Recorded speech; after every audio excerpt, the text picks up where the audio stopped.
Hey everybody, what's up and welcome back to Bats from the Grave presents Storytime with Bats. I'm going to tell you guys a holiday related story. I meant to upload closer to Thanksgiving, but I got kind of busy. So without further ado, this story is called The Silly Sugar-Free Solution.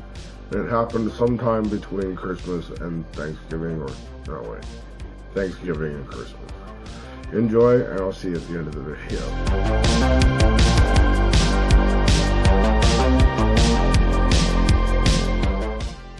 My family never did treat the holidays as they were intended. For example, on Christmas, nobody in my family is or was necessarily religious. However, each Christmas day we did come together as a family and enjoyed each other's company and good food and exchanged gifts. Neither God nor Christ ever played a role. Same goes with Easter and, of course, Thanksgiving. In my family, these were more like elaborate excuses to get everyone together, and in my early 20s we started calling these events family dinner nights or family dinner day. During these family-orientated events, all were welcome. Family, friends, friends of friends, hell, at times even our enemies or people that not everyone cared for were welcome. At least for that day, all animosity, anger, beefs, and dramas were put on hold, and we would all come together as a family, share meals, and enjoy each other's company. Well, one holiday season in particular, I can't remember if it was Christmas or Thanksgiving, somewhere between 2004 and 2008. We had a small attendance, and one of the family friends that showed up was our friend Dan. Before I continue, there is a little bit of backstory I have to divulge that'll make the rest of this story and several future stories make more sense. You see, back then, I used to smoke a lot of pot, as opposed to the more casual usage I have these days. And so did pretty much everybody we knew, and everyone my mom knew. And more often than not, they would ask me if I wanted to smoke with them because I had access to some really good stuff. These old farts would always exclaim they had the best weed on the block and it would knock you on your butt. Just wait. However, this was almost always far from the case, and it almost always resulted in some sort of goofy antics, many of which we will be covering in several of these stories. Regardless, they would insist on matching me bowls, as was the case in today's story. A PSA from Bats from the Grave.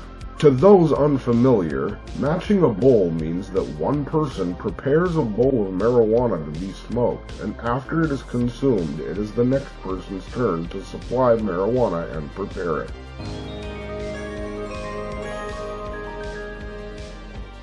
I know it may seem irrelevant, but if you wanted a relevant story, I'm sure you wouldn't be here listening to me.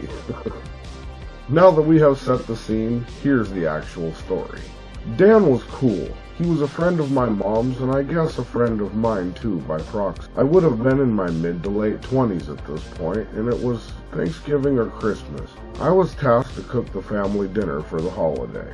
Even as of recent years, I still take this responsibility on wholeheartedly.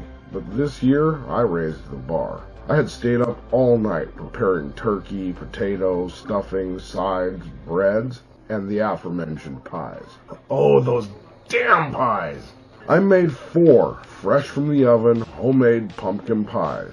Well, 3.5 because I accidentally fumbled one while carrying it to the oven. Aside from that, I was so proud of myself. My ex was due to show up with my kid. I planned on keeping my cool as well as my distance. Like I said, on holidays, my family puts differences aside and gets along if for no other reason than the younglings. But I'm getting off track. So my turkey is nearing completion and the house smells amazing. My pies are done, the rolls are ready, and everything was set to be a pretty nice dinner. It was about this time that Dan comes upstairs. You see, he was in my mom's area in the basement, and he asks if it's almost dinner time and says he wants to smoke.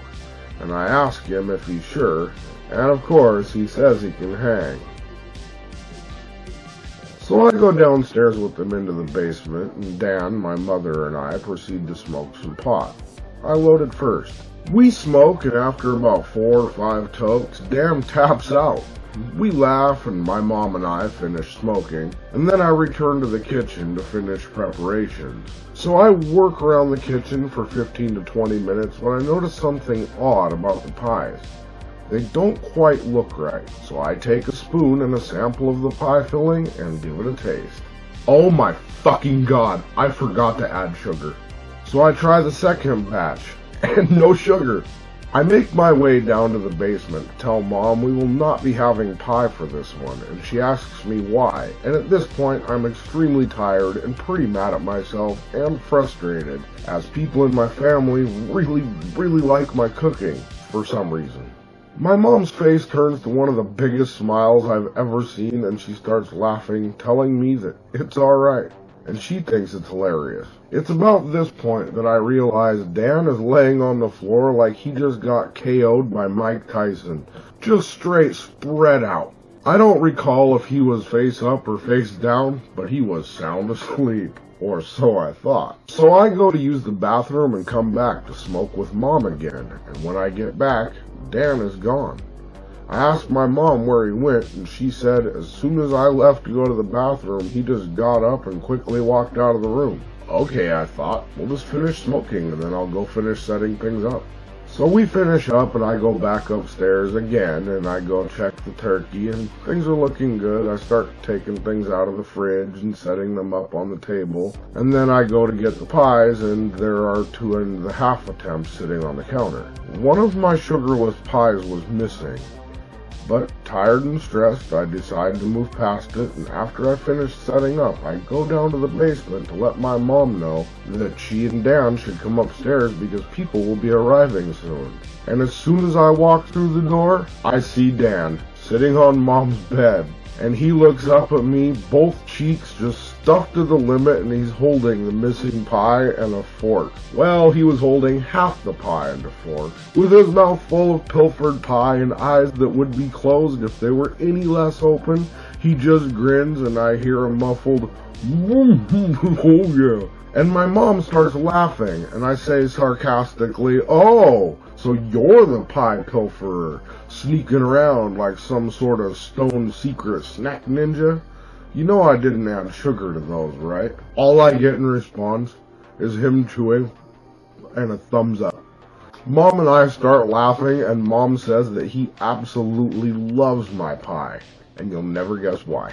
Because as it turns out, Dan had a serious case of diabetes. And he usually has to avoid food like that. But because of my mistake, he got to eat all the pumpkin pie he could want. To this day, I will never forget the look on Dan's face as he enjoyed my sugarless pumpkin pies. And for me, it's moments like that that make these holidays even worth it. Even if we did rebrand them to fit our family. Anyway, we were talking a few days before Thanksgiving, and I had brought up that memory, and Goat said it would probably make a pretty good story. So I thought I'd share it with you guys. This was the silly sugar-free solution. This has been Storytime with Bats. I'm obviously Bats. I hope you guys had a good time, and I'm gonna go ahead and hop out of here, and I'll see you guys in the next video, because I'm gonna go film the next story. We'll see you in the next one. Be sure to be excellent to each other. Think for yourselves, and keep it creepy. And happy holidays, no matter what you are or what you celebrate. Hey, thanks for checking out our video. If you enjoyed this one and would like to see more of our weird, creepy, odd, eccentric, or strange content as soon as it comes out, please feel free to click like, subscribe, and turn on notifications for more. We'll see you later. Keep it creepy.